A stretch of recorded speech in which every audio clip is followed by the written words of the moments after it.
follow through that, but that's what we plan to do, to give you what I need. That's a lot more than 4 minutes. Okay, thank you. Thank you. Is there anyone else that...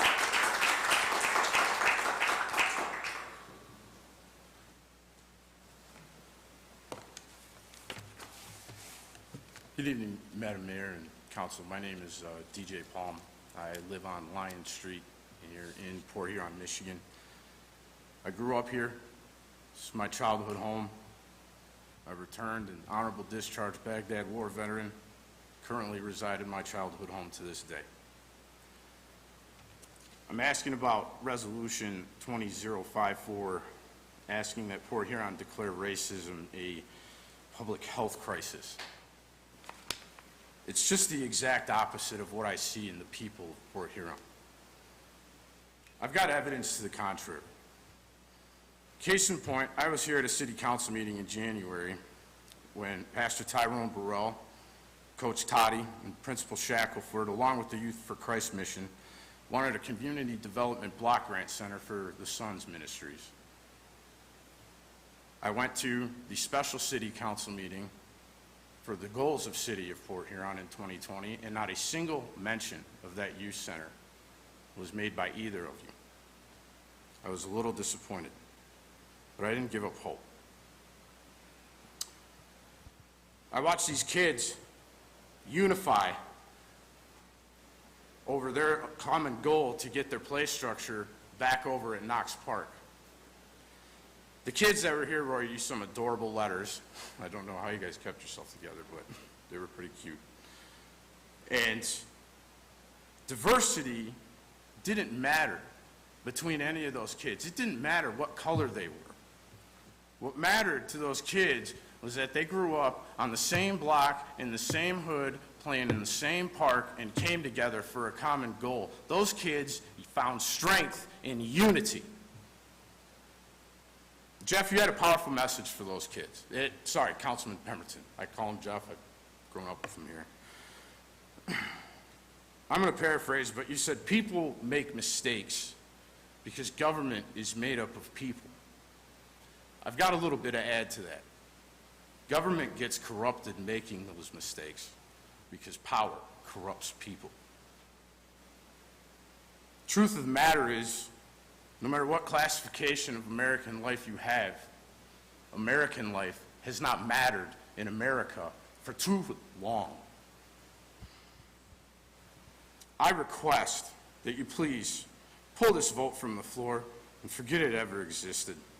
Because if you pass it, you are deeming Port Huron with such a racist problem that it's a public health crisis here. And it's the exact opposite of the people that I know and grow up with here and currently talk to and maintain very dear friendships to this day. And alongside, it could dissipate the message that those kids were sending all weekend. That message was unity, not division, not diversity. Thank you, Madam Mayor and Council, for your time. Thank you. Thank you. Is there anyone else who wishes to address the City Council this evening? Please come forward.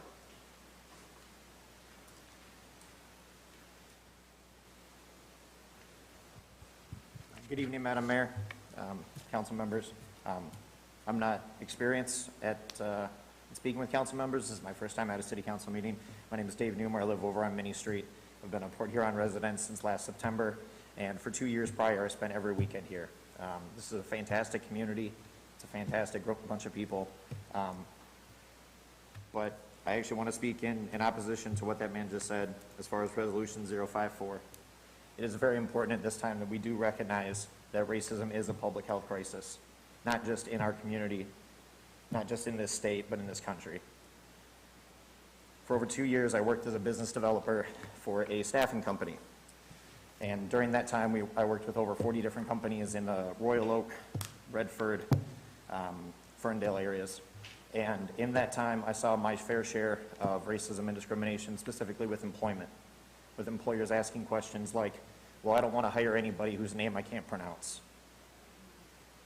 That, to me, is unacceptable. This resolution will give funding and support to the Black Lives Matter movement to the NAACP, to the people of Port Huron, and to the state. I believe that it sends a very clear message about where Port Huron stands in the global and national dialogue. I would like to see this community that I have come to call my home be one of the first to stand up and make change so that we are not following other cities when they come to the same conclusion, that we are leading this fight. And I ask that you support Councilman Ashford's proposal for 054. Thank you. I will yield the rest of my time. Thank you.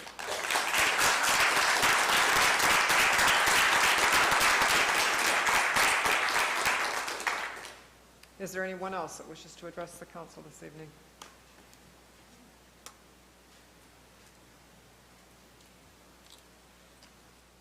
Mayor and Council, Cynthia Cutright, DDA Director for City of Port Huron. Thank you for the opportunity to address you tonight. Since first introducing myself to you on this new position on January 27th, a lot has changed for me. Within the first month and a half of this job, with a heavy heart, I saw much of downtown temporarily shuttered and subsequently made the difficult decision to cancel Spring Art Hop and Bluewater Fest. We had no idea what the spring and summer would bring us, and quite honestly, we still don't know what the rest of summer will bring us. But together with the business community, we found small joy in creating the word scavenger hunt downtown while we so patiently waited for restrictions to be lifted. And then finally, last week our retailers opened. And today, our restaurants opened up for dine-in seating. And next week, our salon friends will join us back downtown. This morning, to help restaurants navigate the limiting seating rules that they must follow, picnic tables have been placed throughout downtown. Under the current rules, seating indoors must be limited to 50% capacity, and outdoors must be socially distant. Knowing our small indoor-only shops, such as Chef Shell's, Raven, Maria's, just to name a few, could possibly continue to struggle because of this limitation, I worked with Ben Pionk and his crew from the Parks Department to get 14 picnic tables placed throughout downtown to help with their outdoor seating. So I do want to take this moment really quick to thank Ben and his team for their assistance and collaboration on the project. And I know they are plenty busy with reopening parks right now, so I thank them. As downtown continues to open, I want to ask everyone to please continue to practice patience and understanding as our businesses continue to keep up with the new rules, the ever-changing rules, and they're working under new restrictions, and we are not out of the woods yet. Please stay safe to keep us open by wearing masks, sanitizing often, and keeping distance. The summer will look different, but the smiling faces through masks in our downtown remain the same. We were, are, and continue to be Port Huron strong. Thank you. Thank you very much.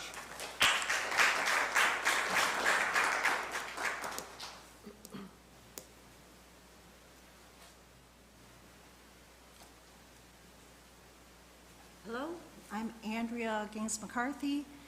I live at 4682 Desmond Beach Road. I am supporting the resolution that Anita Ashford brought forth. And I think, and I liked what that man said about, it's not just Port Huron. I mean, probably Port Huron, I don't really know, because we don't have much of a newspaper to really, but I don't really know how much real police brutality or police discrimination of our black and brown brothers and sisters goes on. But it's a resolution, and a resolution just sort of points the way. It's not even anything really that specific. It just points the way at how we should view racism. We should view it as it's killing people, and it's killing our citizens, and I think you all understand. And I also want to bring up, anyway, that's about it. Okay. Thank you.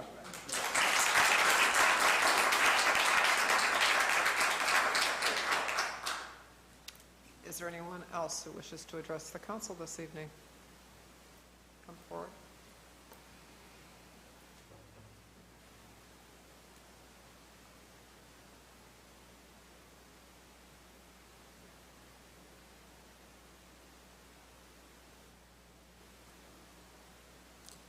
Evening, Mayor and members. My name's Dave Weisler. I live at 838 Bonham Court. Grew up here, left here in the 60s, did 25 years in the service, retired.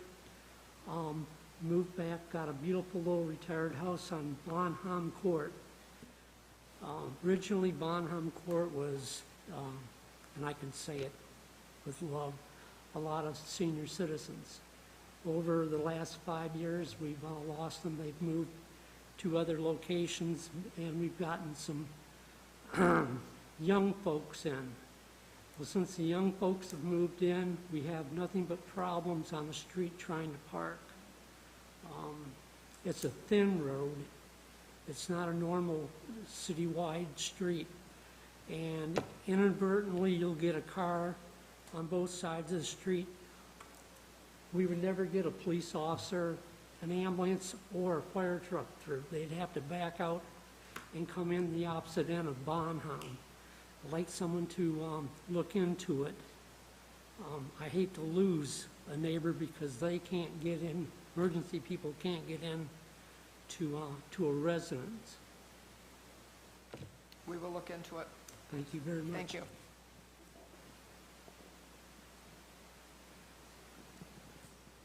Is there anyone else in the audience who wishes to address the city council this evening? Mayor, before you close, could I have the clerk read Alfonso Amos' letter? He couldn't be here. Well, we should probably read, well, I was going to say, do you want to read it Yeah, at doing the now, time? so yeah. You want to read Alfonso's letter?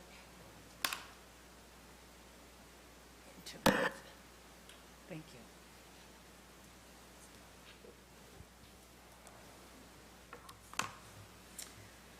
To Mayor Rep and the entire Port Huron City Council, I hope you all had an enjoyable weekend. I'm writing this email to share my support on two of the resolutions that are on the agenda for the meeting tonight, submitted by Councilwoman Anita Ashford. While I wish I could support in person, I have another engagement I have to virtually attend. I am a strong supporter of social justice initiatives and, most importantly, a strong advocate that would like to see systems of oppression caused by white supremacy and privileged eradicated.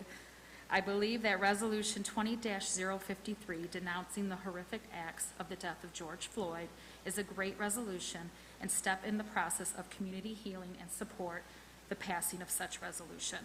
Secondly, knowing that racism affects all areas of lives of Black and brown people, I strongly support Resolution 20-54, the declaration of racism as a public health crisis, and I believe this is the first step in the right direction to address the root causes of racial disparity in the city.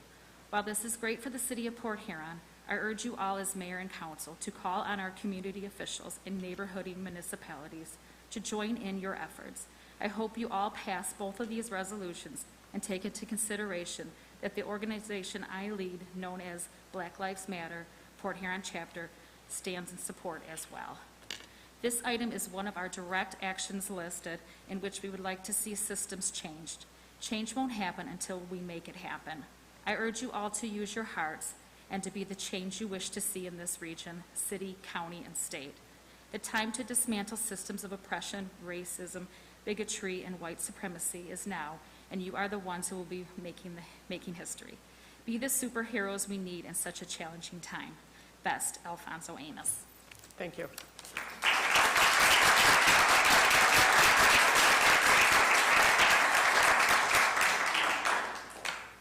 Good evening to our mayor and to our council members. I'm here to stand on the behalf of SCORE and to stand for those representing our community in the issues. Of course, you know, we are grateful for all of the Do you want to just announce your name publicly, please? I'm so sorry. Thank you. Kimberly Brown. All right, do I need to give my address and things of such? Just Okay. where you live, what Thank city you live in. All right, I live in Port Huron. Okay, that's Port Huron, Michigan. That's fine. And provide directorship for the group SCORE, who's involved with the NAACP on Thursday in being able to lead the march that we had, the very peaceful protest that we had, standing together, as you can see, against injustice. And we came today to give our voice to this matter, to stand and ask also definitely for favor for the resolutions that are being set forth. As you can understand and see what our nation right now is going through, but it is not just a issue that has just begun. But I believe that it is an issue now that we must move forward aggressively. It is a time to come. It is a time that has come for healing, for justice, for equity for all. And so we are standing here today to say, please take into consideration that resolution. We are asking for the passage of it as one step to the many things that we are asking for as a people, not just as a African-American black people, but as a nation altogether. Thank you. Thank you.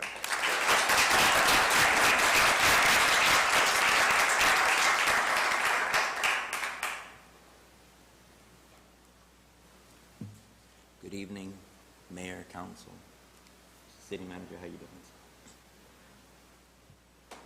I want to stand in support. Can you give your,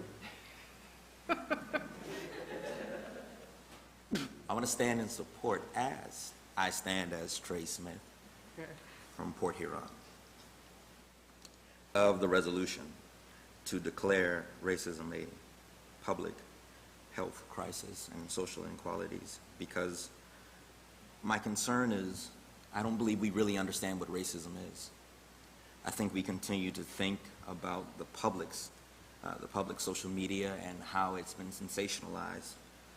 But I think we have to look at any time we class somebody as beneath us, or any time we are willing to disrespect somebody who is not only maybe Caucasian, but a different shade of Caucasian. I think we need to spend as much time as possible, if we pass this, to make sure that people are educated and understand that there is something going on beyond the legalities of this issue, but the morals of this issue. The fact that now in 2020 that we can put a man on the moon, but we still can't agree that people are mistreated. We have found ways successfully to possibly do stem cell research in some cases, but we still don't know how to allow people of different backgrounds to sit in a room and not think down on each other and talk differently towards each other in a way that doesn't show the respect. So I think we need to make sure that whatever we do in this resolution, that education is clear, and it's across the board. And in my 2 minutes remaining, I can't stand personally in support of Resolution 5.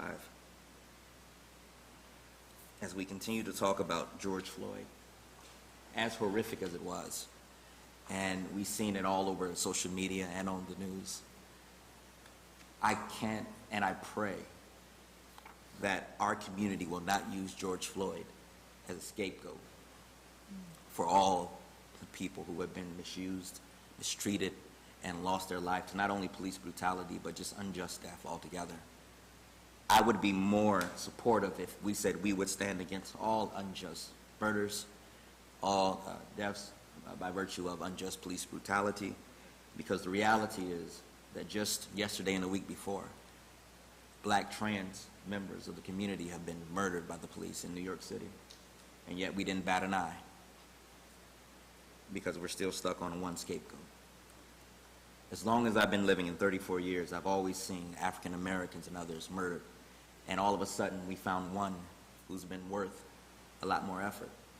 My encouragement is that we'll use this as a spark and not say that we've done something significant by finding one scapegoat, but we'll start here and we'll reevaluate how we looked at every other death, because maybe we missed something, because I pray that it's not the media lulling us to sleep and mesmerizing us and telling us that we really have accomplished something, when what we've done is try to satisfy our own personal desires in this. Thank you. thank you.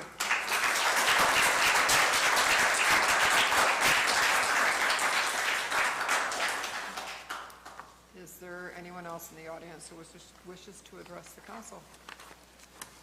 And I'll declare public comment closed. We'll move on to the consent agenda. Is there a motion? So moved. Mayor Pro Tem Archibald, is there a second? Support. Councilmember Ashford. We will take the vote.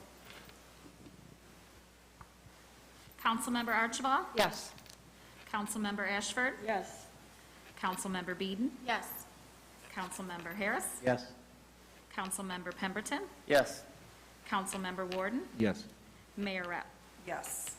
The items on the consent agenda, scheduled public hearings for June 22nd, to hear comments from all persons interested in the maintenance costs, both of the Military Street streetscape, which is south side of Black River to the north side of Court Street, and the Huron Avenue streetscape project, which is the north side of Black River to the south side of McMorran, and it would be to approve at that time the various resolutions for declaration of and preparation of special assessment rolls for both.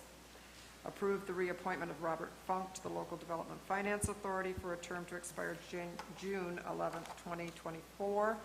Approve the appointment of Autumn Noraki as the resident to fill a vacancy on the Rental Housing Board of Appeals with a term to expire on June 10th, 2022.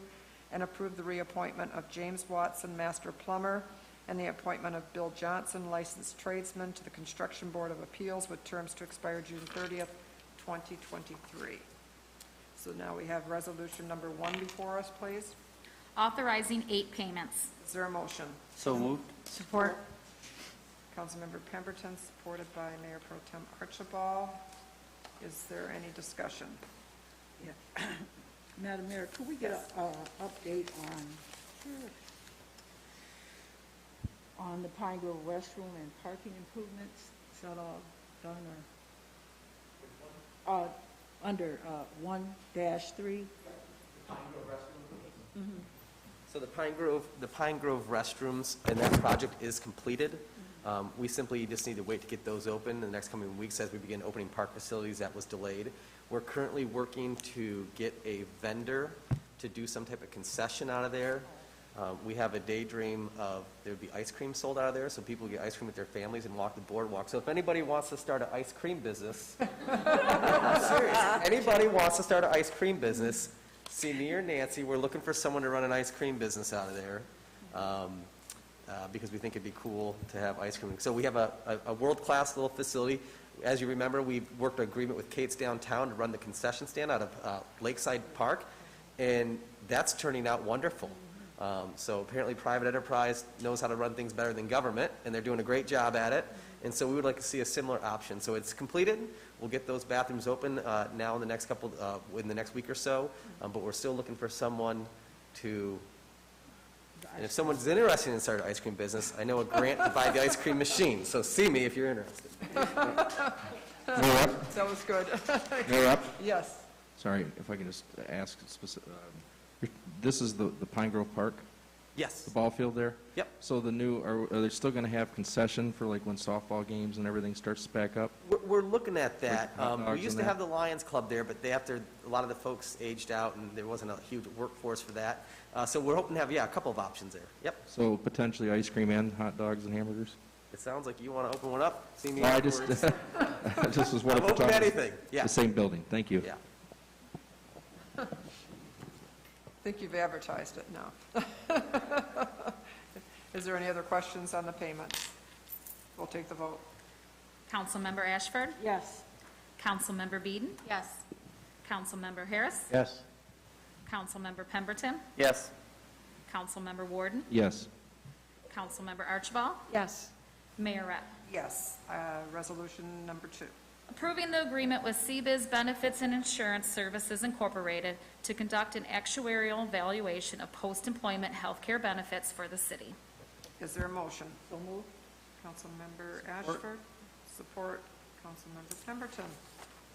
Madam Mayor and Council, this is legally required of us to do this. So out of the 13.5, it's the same prices we paid last year. There was no increase. We did get a quote last year for GRS, and they were at $21,500. So we went with CBiz again, and they agreed to do it for the same price at no increase. So the $12,500 is going to be for the OPEB valuation, and then the $1,000 of that will go towards the GADSB 75 disclosure.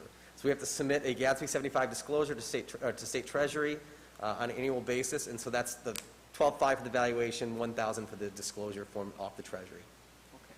So this evaluation is kind of mandated Yes. by GASB 75? Yep, and this is for the post-retiree health care benefits that we're obligated to. So they do the evaluation, the unfunded liability, know what those numbers truly are. Now, was the last one in 2017, or do we do this It was last year. We Last do- year, yeah, every year? We update that form on an annual basis. Okay, great, okay. Is there any other questions from council? I just have a comment, Yes, Mayor. Councilmember Warden. Just appreciate that they kept it in line with the same cost. If, you know, it helps us out there where not only they're consistent, now they know the data, you know, and at least we're getting, hopefully, continue some other bids, but hopefully they keep that in, that's a pretty reasonable rate. Yes, Thank it you. is. Very good. There's no other comments. We will take the vote. Councilmember Beeden? Yes. Councilmember Harris? Yes. Councilmember Pemberton? Yes. Councilmember Warden? Yes.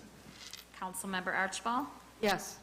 Councilmember Ashford? Yes, Mayor Rapp? Yes. Item 3.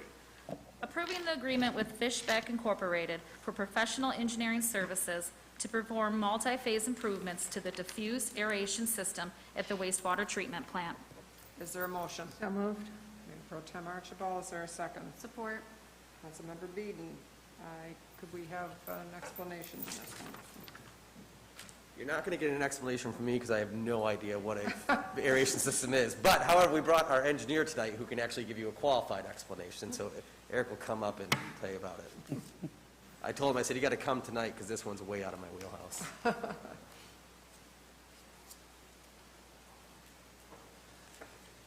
Good evening, Mayor and City Council. One of the major processes in the wastewater treatment plant is the aeration in the secondary treatment process.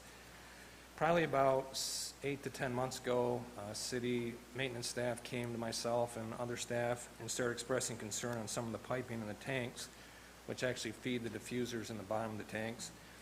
They tried make clamps, they purchased clamps, tried to go over the pipe. That worked for a little while.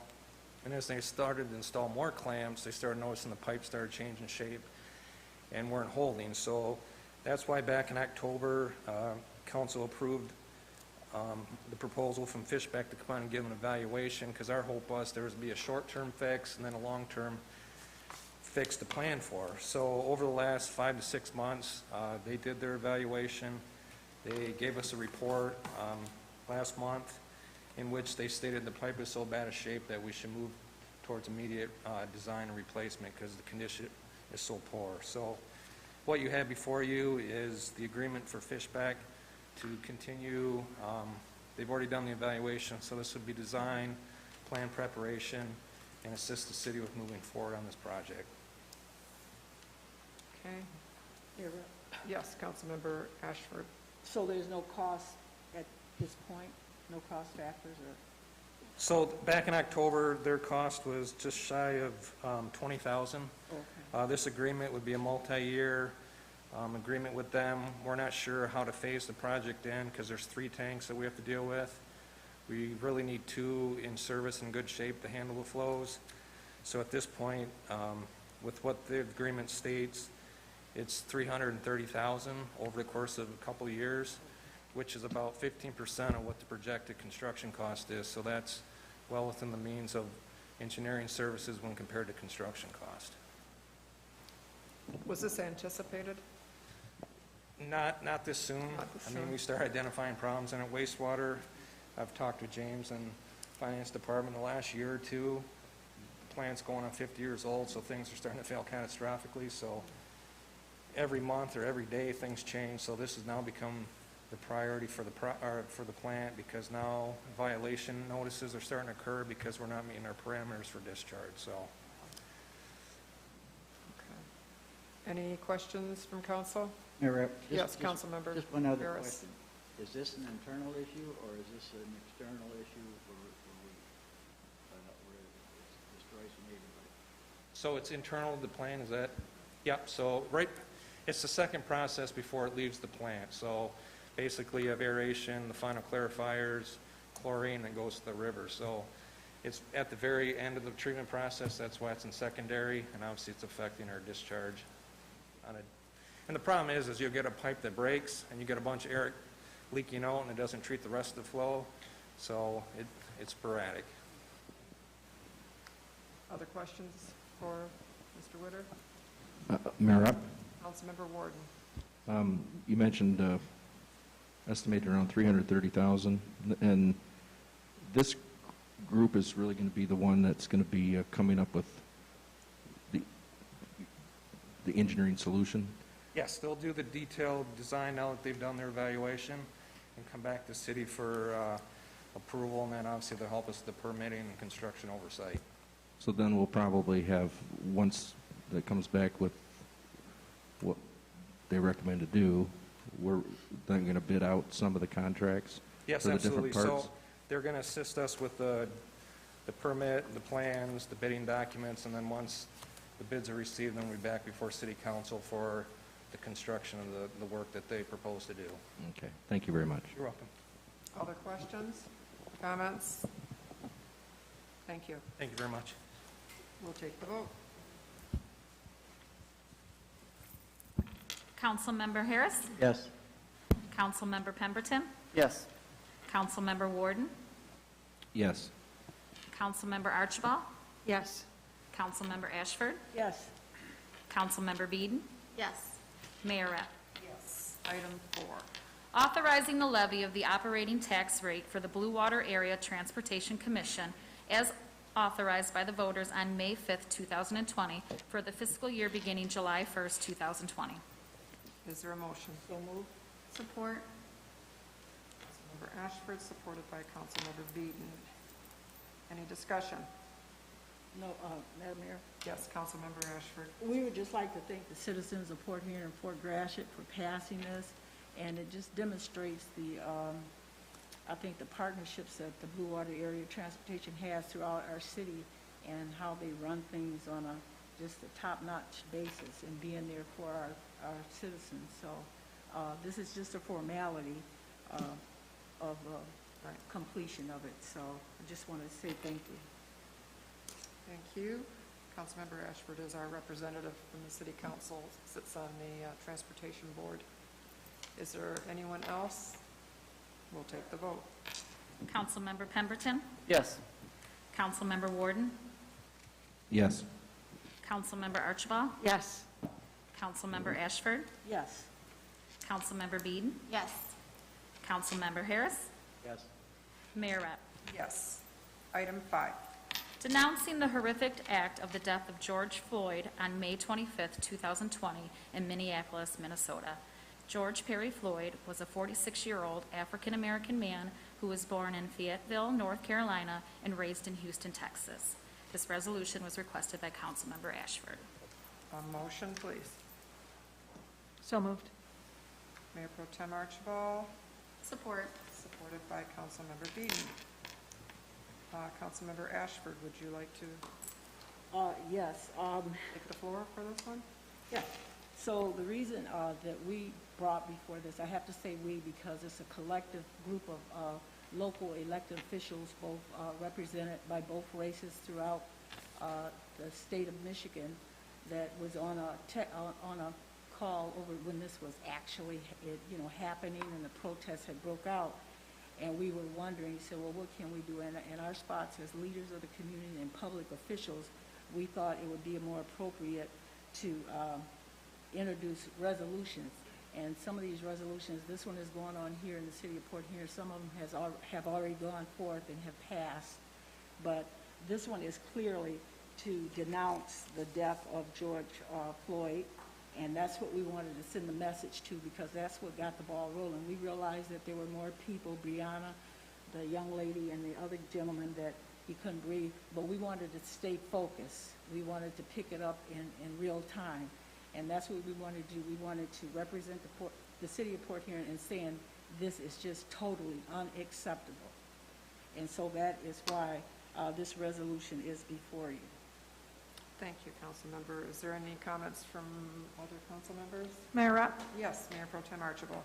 while we've agreed to move forward with this motion the way it is, or the resolution, I would like to take note of something Trey Smith said, and that this does not mean that we don't care about all of the others, and let it be that spark that you mentioned, so that this is just the beginning, and this will be the spark that hopefully ignites all of us every time something like this happens.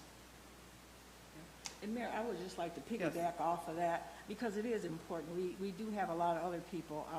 I had the privilege of being Rosa Parks' bodyguard in a different capacity. and she wasn't the first one that said, she wasn't the first one that sat in the front of the bus. So timing is everything. It's where we mess up when we want to go back here and go here and throw everything, and then you start getting confusion. It's still the same message. We don't have to take this, and we're not. So it was George Floyd today, it was somebody else yesterday, the other Gardner, and et cetera. But we got our spark from George Floyd. We all saw it. We're all upset with it. And this council, I would like for them to stand with all of us and send the message that this is totally unacceptable and we're not going to take this. And we certainly hope it never happens again. Amen. Is there anything else? Mayor Rep. Yes, Councilmember Harris. Just one comment. This has become a public document since last Thursday. In that period of time, anybody that I've had contact with basically supports both resolutions. Thank you. It's just, it's a sad event, a tragic event, and like the mayor was just saying, maybe it's a spark that will open up some eyes and see Fort Warren, Banks County, St. Clair, and things like that. But like I said, people had a chance. Everybody I talked to, people called me, emailed me, they supported the resolutions, and I will also. Thank you. Mayor, before I go, and I'd like to thank Councilmember Harris, and also I spent a lot of time with Councilmember Warden over the phone on both of these. They had some concerns, and we did some changing on their behalf, so I would like to thank you for your collaboration on these efforts. Thank you so much. Any other comments? Mayor Rep, Councilmember Pemberton? I always have to take the opportunity when Pastor Smith and I agree on things, we always have to celebrate together. So I appreciated everything that Pastor Trey said. I think it's important as we look at this, the wording sometimes, and I'll comment on the next resolution when we get to it, but sometimes the way our resolutions get worded, you don't get the fullness of what's in them. And I think, you know, the wording of this one in particular, I'm fine with voting for it the way it is. However, if you have a chance, and maybe it would be nice if we could have the whole resolution read, it does acknowledge the fact that it's all acts of not only racism, but intolerance and injustice and unlawful discrimination that we're standing against. I think it's important what Pastor Smith said about not getting caught up in being lulled to sleep by the media, I believe he said. When we do that, we either have to vilify George Floyd, for example, and have to point out all the things that were wrong about his criminal past, or we have to make him a martyr who was the scapegoat, and so he has to be on a scapegoat level and be sinless. And neither of those does justice to the situation that we're saying here, where we're saying any human life is valuable and that we stand against any injustice and we acknowledge the work that our police force does and that our community does to stand against that. And so I appreciate those words, and I appreciate the way the resolution's been crafted. So thank you.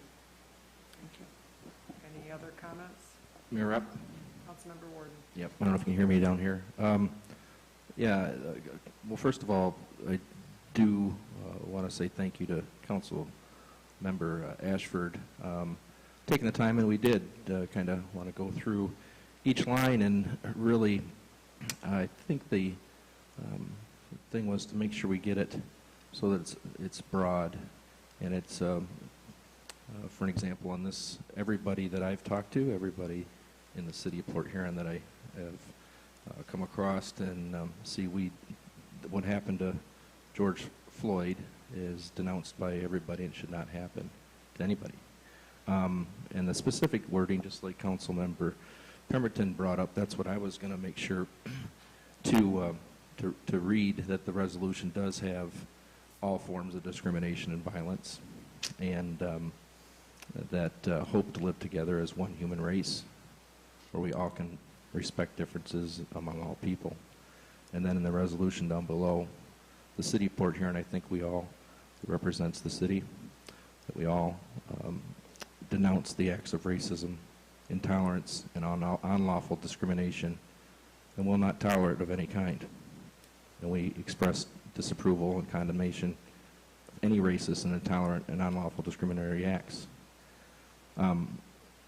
I fully support this. I think it definitely, for our community, even the greater Port Huron area, I think this resolution is, I fully support. I think it is something that we need to keep efforts behind, that we can hopefully eventually get everybody and keep working on it, that people don't judge people or discriminate people or even have treat people differently. Everybody's equal. So I support this. I do appreciate not only Councilmember Ashford's time. I did have a chance to talk to a few other as well members in the community to review this, and I support it. Thank you. Thank you. Any other comments? We will take the vote. Councilmember Warden, Yes. Councilmember Archibald, Yes. Councilmember Ashford, Yes. Councilmember Beeden, Yes. Councilmember Harris, Yes. Councilmember Pemberton, Yes. Mayor Rep. Yes. We'll move on to the next one. City Council of the City of Port Huron, declaration of racism and social inequalities as a public health crisis. This again was requested by Councilmember Ashford. So moved. Councilmember Beeden? Well, you know, it's a little hard, it's hard anyways, but be behind our masks. You can't even see people's mouths moving, so. Support. Support by Mayor Pro Tem Archibald. And Anita, if you'd like to say a few comments about this one, please. Yeah, thank you. This one, the Declaration of Racism and Social Inequities and as a public health crisis. Well, this actually isn't new. It started actually in Milwaukee County, Wisconsin, and it came about, I guess, in 2015. I think it was 2015. Yeah, 2015, after the death of a black man that died in the police custody. So see how we just, you know, it's just like a revolving door. It almost goes to the previous one where you said other people happen again. Here's the time it happened again, and now we were able to sit here and catch it. So I want to commend you all out there, you know, representing whatever fashion of this that you do.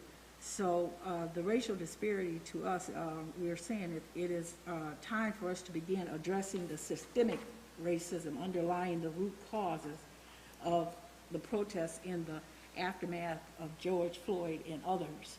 So what this is that it's just not just police brutality. It's in every aspect, every layer that you come across. And when groups are assembling themselves, looking for ways they can start, this is a two-way street to engage. It's not just the police. It could be our school system, our health system. It could be a lot where people have those attitudes, where those buttons come on, those hot buttons, and you have an issue with dealing with people of color.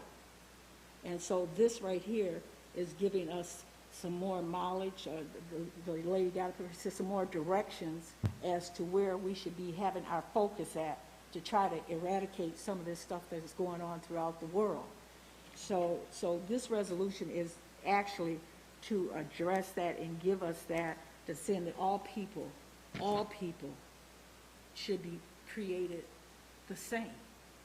And so I did take in our Constitution it says we the people. It didn't say we white people, we black people. It says we the people. That means all of us. And then, I know we're not in church, but I read this, it says God established the equal value of all human beings with these words. So God created mankind in his own image. In the image of God, he created them. Male and female, he created them. That's in the book of Genesis 1:27. By creating human beings in his own image, God set our value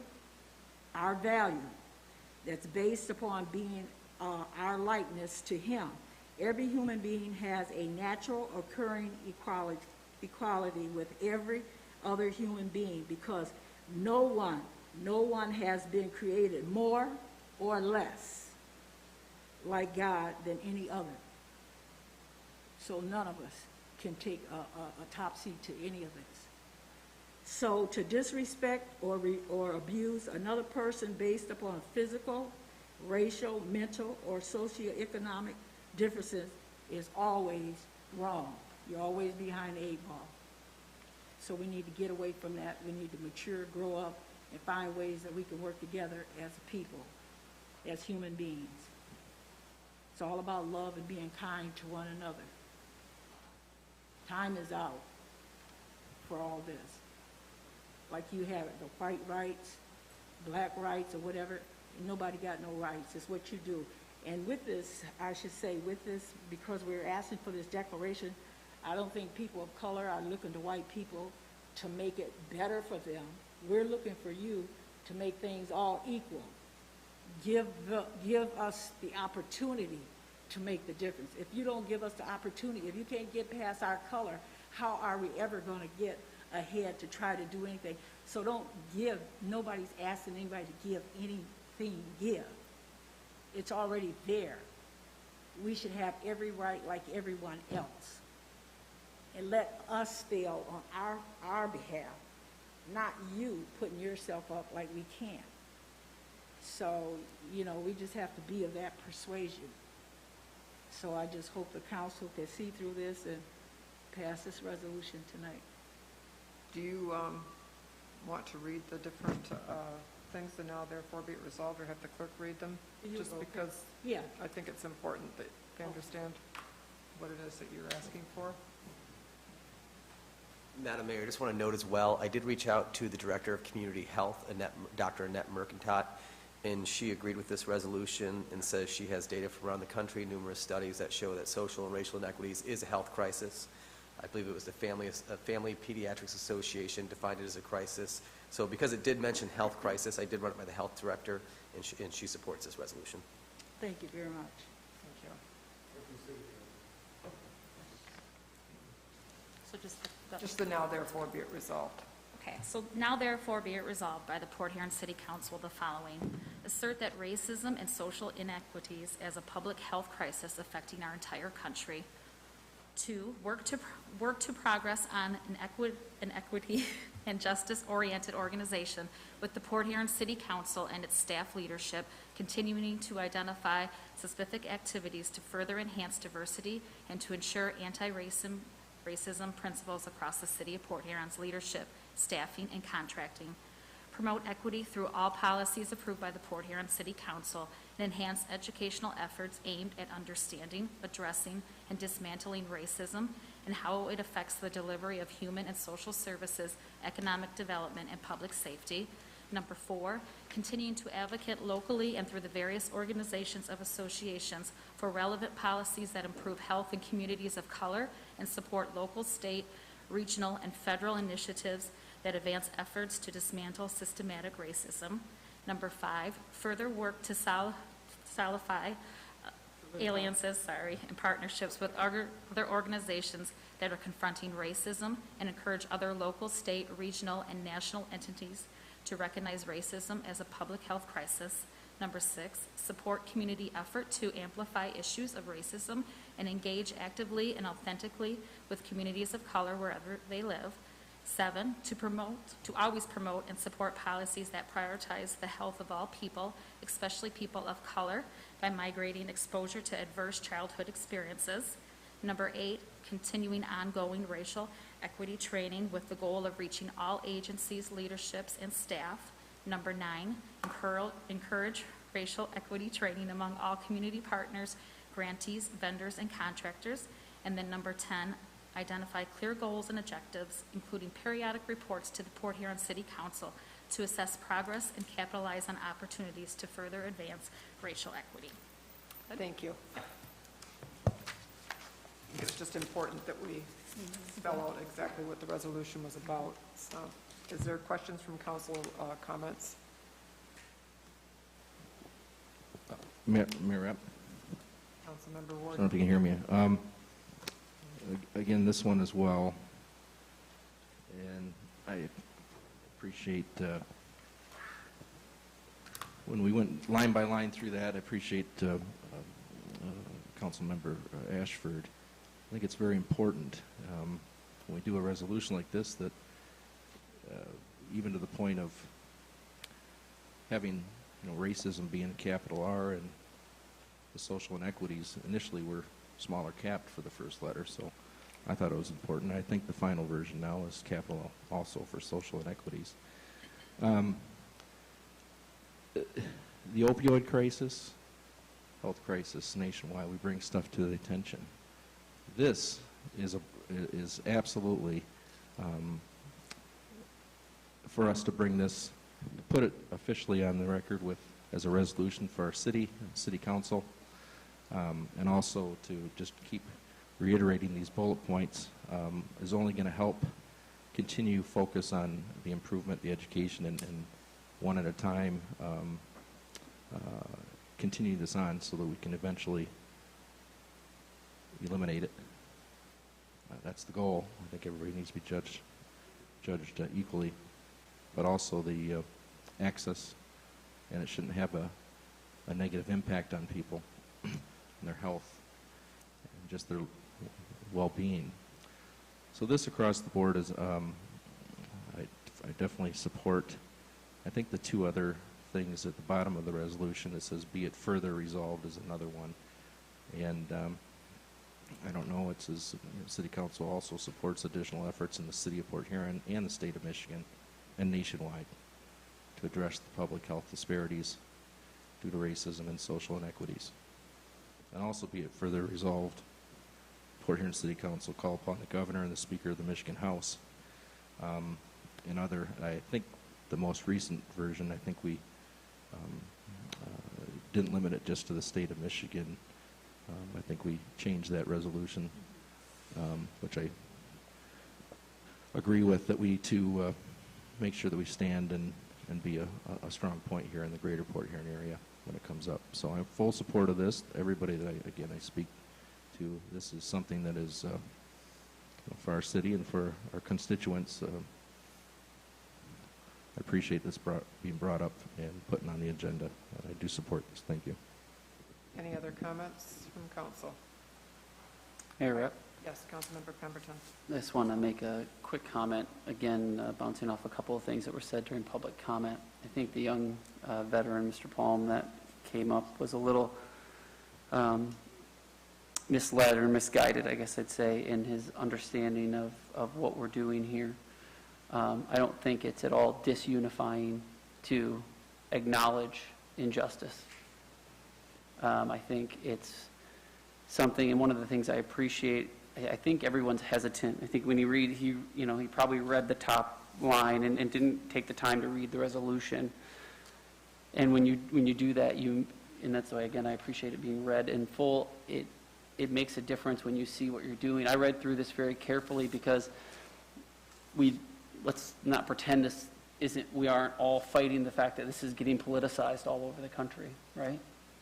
And we're all trying to do this together, and we're coming together, and that's why I so appreciated the march that we did on was it Thursday? On Thursday. Because what I watched is in the midst of, the media, again, I do marketing for a living. The media loves clicks, and they love things that make people click on their links and make lots of money. And in the midst of that, you have this grassroots movement coming together. And then even in the midst of that, you have things that are confusing and things that have different meanings. And so if I say that Black Lives Matter, does that mean that I want to defund the police? Right? And you spoke right to this. Yes, Mr. Watkins, you spoke right to this in your talk, that it makes us unable to speak. It makes us unable to have a dialogue. And I think if we cannot just take a moment to acknowledge, and what I appreciate about this is it doesn't just call out systematic racism as this entity out there that we are going to say is a bad thing, but it gives tangible steps that we're going to take to try to identify what that is and what that means and where it's happening and how we can make change to take it forward. I wouldn't support a resolution that just said, this is bad and we're not going to do anything about it. I appreciate a resolution that comes forward and has practical and pointed steps of things that we can do to try to make change, because otherwise we're just playing politics. And I'm not interested in that, and I don't think anyone sitting up here is, and I don't think anyone sitting out there wants us to do that. So I support this not because it's politically positive, but because it's politically impractical. And so I appreciate the fact that it's practical, and I thank you, Councilman Ashford, for bringing it forward. Any other comments? If I may, thank you, Jeff, that was very kind of you. As evidence of what we're doing here tonight, the Michigan Municipal League, which you're still president, Of still the Mayor's associate- Association, Mayor's yes. Association, we didn't waste any time in getting behind this. So your efforts, like I said, you guys are doing the right thing, keep protesting. Here's what happened on June the 4th, the Senate Bill number, was it Senate Bill 945, and the chief probably already know about this. But they took action. Beginning January 2022, individuals seeking to become a licensed law enforcement officer must complete training and de-escalation techniques, implicit bias training, and procedural justice training. No later than September the 1st of 2021, the Michigan Commission on Law Enforcement Standards must create rules establishing the minimum standard for training in and above 3 areas. Those areas, before I get there, a licensed law enforcement officer must complete at least 12 hours of continuing education in subjects related to law enforcement on or after January the 1st, 2020. So this is all the time frame.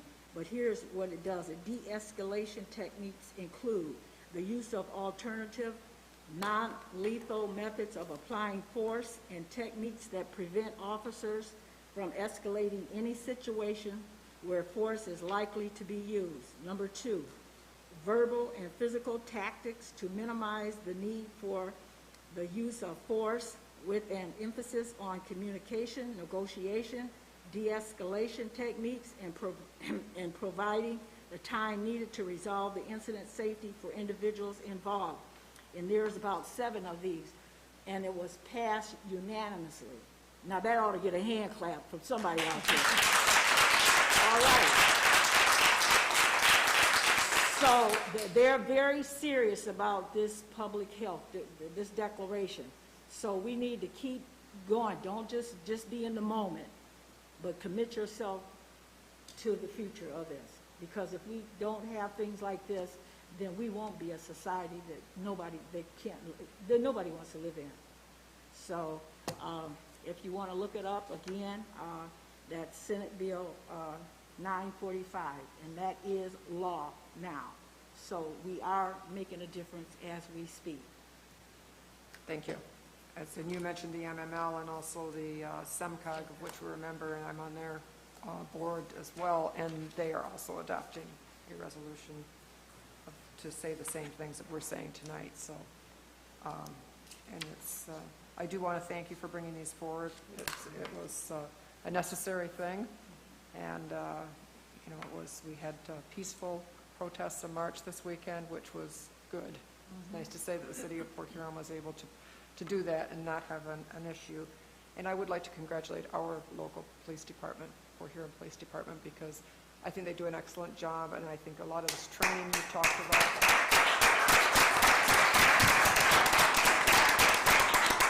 and a lot of the training that you've talked about in that resolution is already been, you know, undertaken in our department, and I know the chief strives to make sure that his officers are trained properly, and I think that as a community we should be very proud of them.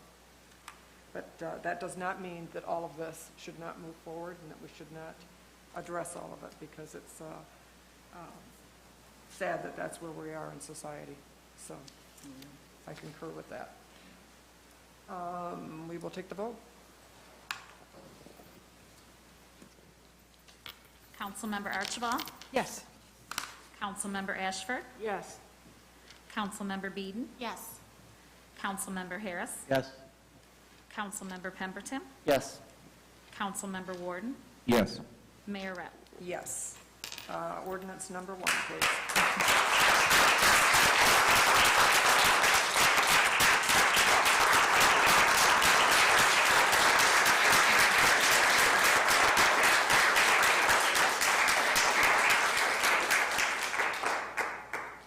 It's very nice to see the audience applaud us for a change, so thank you. We will move on with the ordinance.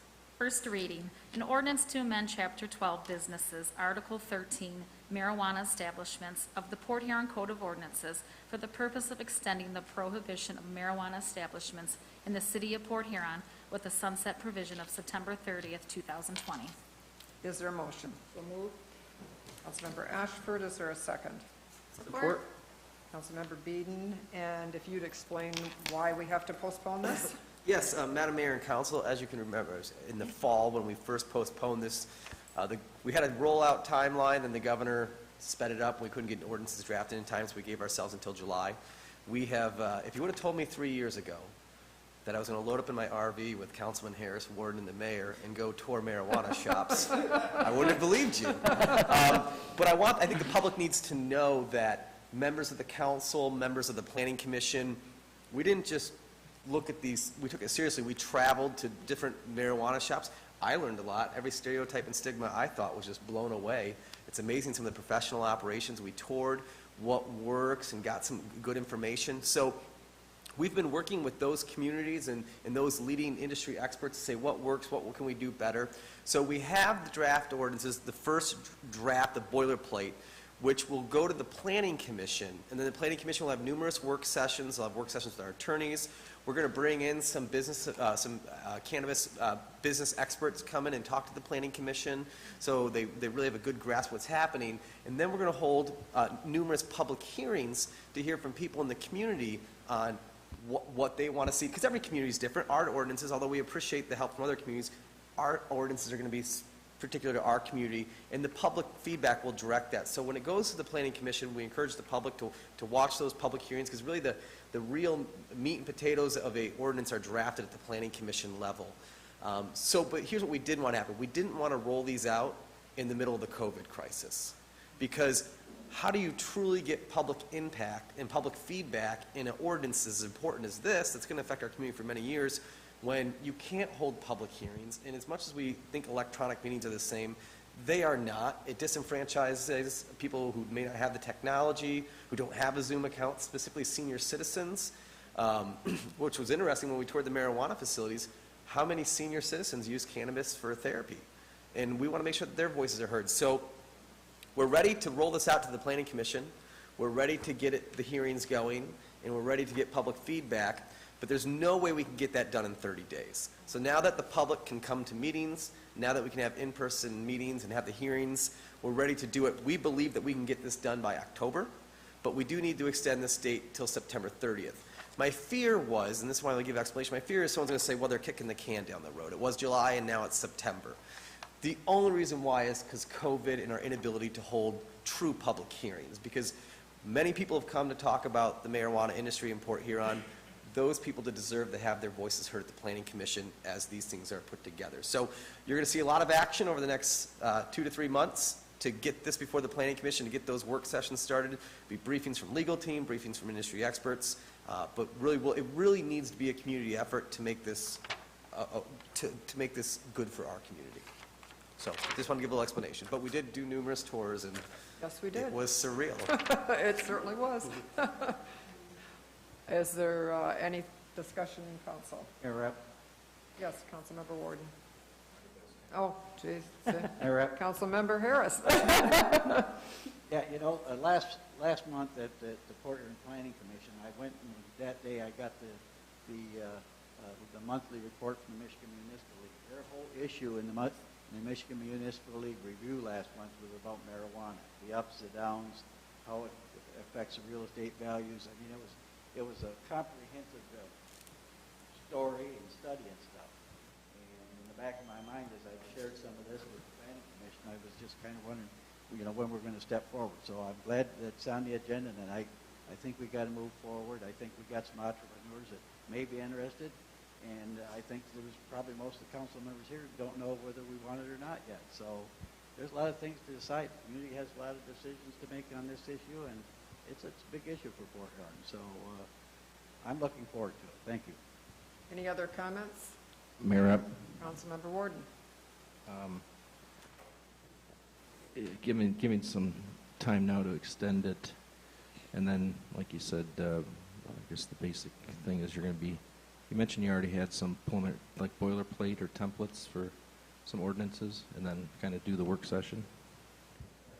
So what we've done for the Planning Commission is we want to give them how other communities in the state have done it. So we have ordinances, for example, Ferndale, that's a pretty good community to look at examples. I believe we have 3 other communities. So what we want to provide the Planning Commission is, here's what's going on in other communities, here's what's working, here's what's not working. We just didn't want to say start from scratch, because there's a lot of good examples around the state that we can build upon. So they'll be getting draft ordinances built on a lot of those communities. And I think one of the, there's multiple different questions that our community probably will have.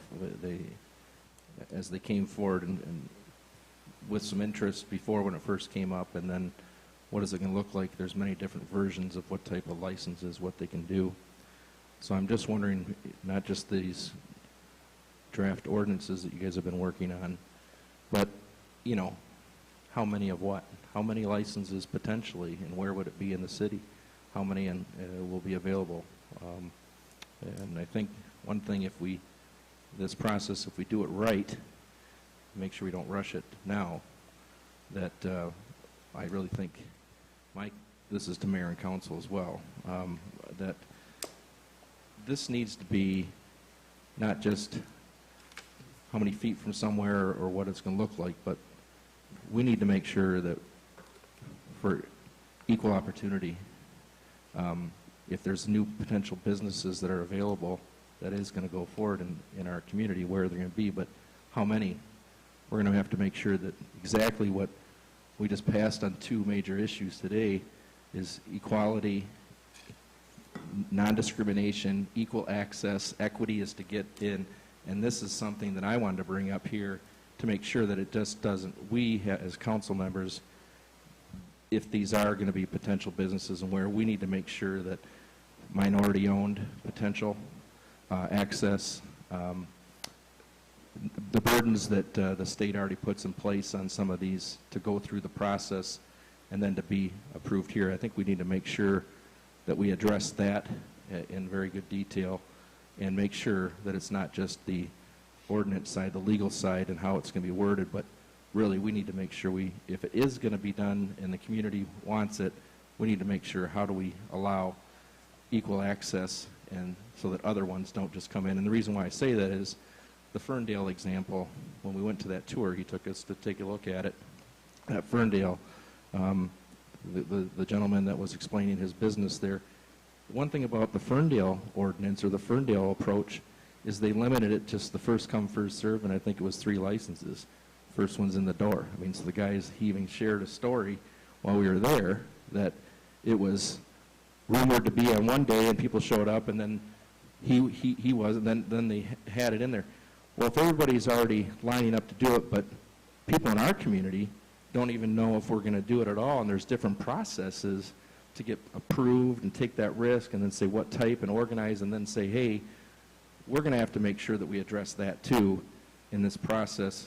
And I just want to make sure it's on us here as council that we take that in consideration, because as we send it to the Planning Commission, just looking at certain ordinance language and what works and what doesn't, that's going to start the process, but we need to make sure this is really going to be the first time that our community, people with a potential new business or potential new access, they need to have time and access to it, because the state of Michigan requires application, prior approval, multiple months type thing before they could even have a chance if we did offer licenses. So I just wanted to share that this is we definitely need to at least extend it now for sure, and I think we need to make sure that we, at least for me, that we take that approach if we're going to do it, allow it in the city, that it's equal. Thank you. Madam Mayor, Council, you bring up an excellent question. All those questions are exactly why the Planning Commission will be having numerous work sessions on this. Those are all things that have to be identified. One of the things as well, as part of our delay, if we think, I know we kind of, it's been a long 82 days, but if we think back, at one point, the state was only granting licenses for rec to to people who had already previously had medical marijuana. The issue at the time was if we would have opted in then, we don't have any medical marijuana. So the entrepreneurial opportunities for the cannabis industry in Port Huron would have gone to people who already had businesses elsewhere in the state.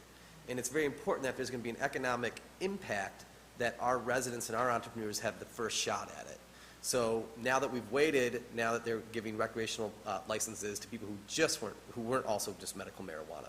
So that has really essentially put us on fair ground with other people to bid on those limited impacts. And I do want to note that. So there was strategic nature in the decision to delay. Thank you. We will take the vote.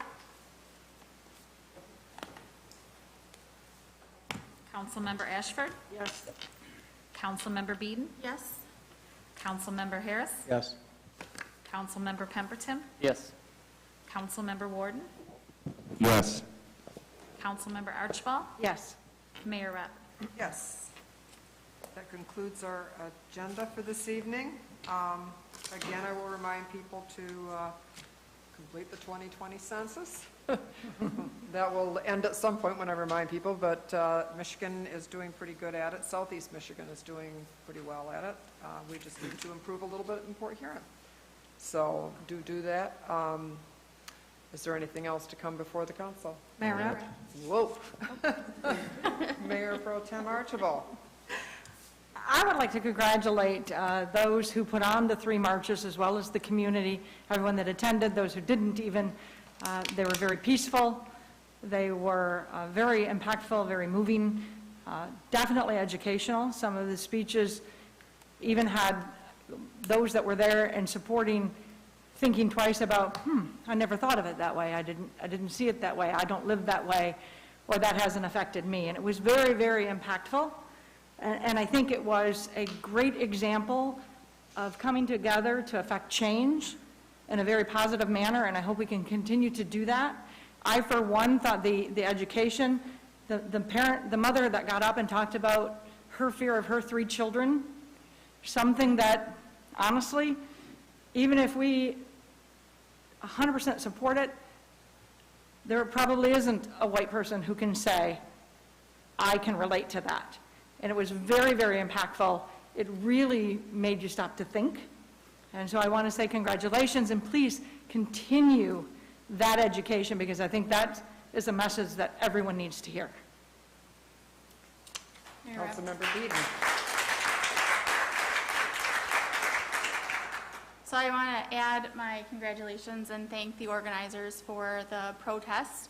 I have not participated in a movement since high school, so it felt good to stand behind something that I believe in. And then while I was there, it definitely pushed me outside of my comfort zone. It was educational, it was emotional, and it called me to action. And afterwards, I had and continue to have some uncomfortable conversations with people in my life that see things differently, and it's given me the resources and people and literature to now be able to say, no, these are the facts, this is what's happening, this is real, this is not political, it's a life. And so I want to thank you for pushing me as a human, and I look forward to continuing to be educated by this community that I love so much and supporting all of us. Thank you.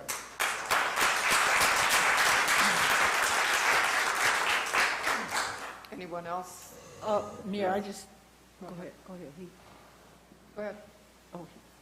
Go ahead, Councilmember Ashford, go I ahead. already told her she could go Oh, ahead. you told, I'm sitting here in the corner. okay, I just wanted to, during our last meeting, in, what is this? May? Yeah. May, the next day, our entire country had reached over 100 and something thousand victims of the COVID-19. And so I just want to ask you to take a moment of silence for all those that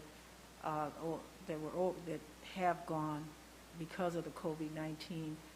And when you finish taking that moment, I want you to take time to think and examine yourself, and ask you to continue to be safe, because that is as real can get. You know, the social distancing, and they say the mask is just a mask. You still have to keep your distance. So we don't want anything to happen to anyone, that as long as we can manage it and be mindful that there are, ways that we can go about conducting ourselves to stay safe and healthy. So would you mind just taking a moment of silence for them?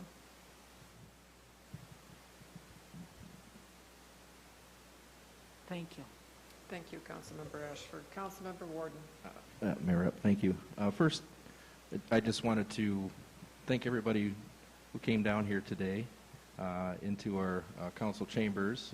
It's good to see, and I love to have our community come down, voice some input, give us some input, some support, even be part of this process.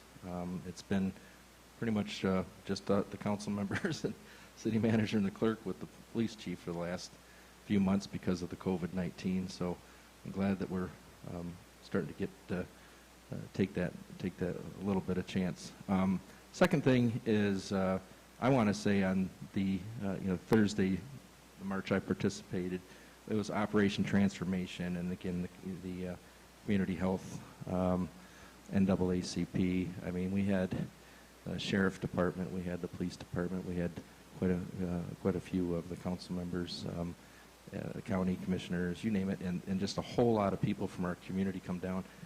And I got to tell you, we are so blessed with the Port Huron branch of the NAACP and the other group. You guys, such an organized, well put together on short notice program with a very clear message, not only at the pavilion when we started. I'm glad we didn't walk 3 miles. It was nice to go a straight shot to get basically the symbolic movement of it. And then the presentation here on the steps was absolutely outstanding. I just have to tell you, you guys are exceptional when you guys come together, and the talent that you have to put it in the message. So I just want to again say that again. I wasn't able to witness or attend the others, but that one particular as a unity I thought was a great thing for our community, for our city, and what a great turnout. So the other thing is on the COVID-19, just like Councilmember Ashford mentioned, and I want to again say St. Clair County as a whole, city, I mean, I just congratulate again, even last meeting and the meeting before, we've done such an amazing job as a community that we've just bunkered down. We went through that.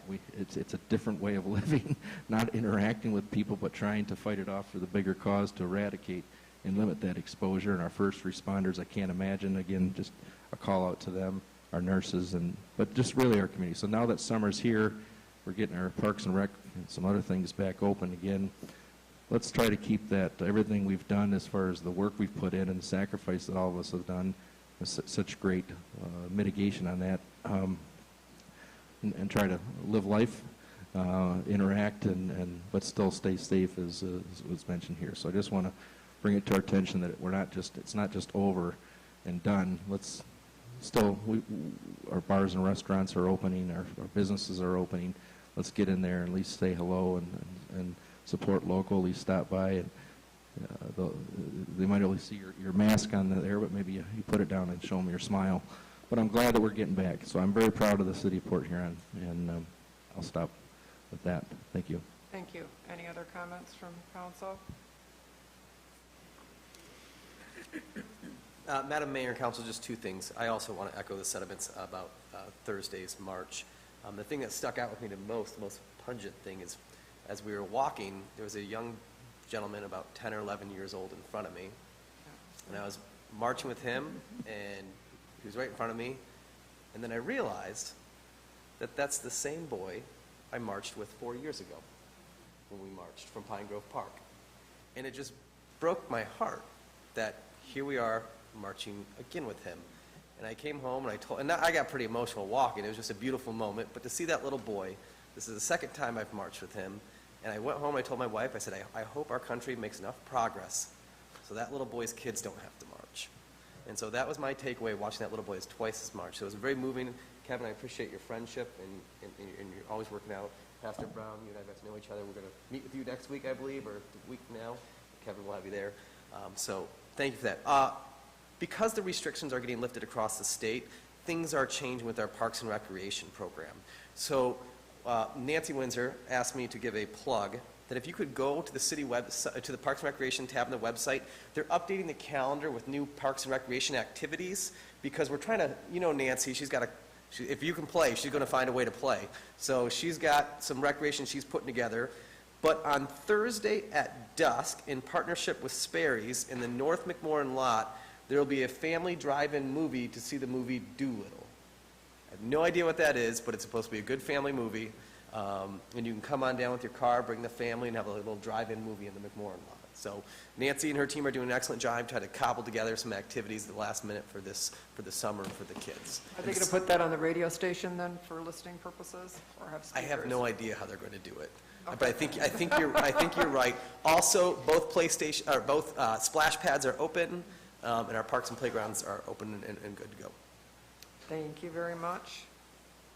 And I just want to add too, because everybody's talking about the marches. I did go to the Thursday one, and I was invited to speak, and that was a privilege.